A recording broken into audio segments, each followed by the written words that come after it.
हज़रत आदम अलैहिस्सलाम की वफ़ात के तक़रीबन 1000 साल बाद हज़रत नूह अलैहिस्सलाम दुनिया में तशरीफ़ लाए। हज़रत आदम अलैहिस्सलाम की औलाद शुरू में नेक और सालेह थी, लेकिन वक्त के साथ साथ शैतान ने उन लोगों को बहकाया। शैतान ने इन्हें ये वसवसा दिया कि नेक और बुजुर्ग लोगों को याद रखने के लिए उनके बुत बना लो। चुनांचे इन्होंने कुछ नेक लोगों की तज़ीम के लिए उनके बुत बनाए। इब्तिदा में उन बुतों की पूजा नहीं की गई, लेकिन बाद की नस्लों ने आहिस्ता आहिस्ता उन बुतों की इबादत शुरू कर दी। यूं दुनिया में शिर्क और कफर आम हो गया और एक अल्लाह की इबादत छोड़ दी गई।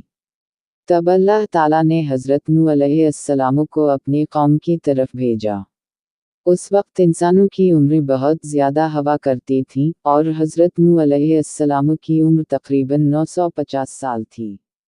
आपने अपनी कौम को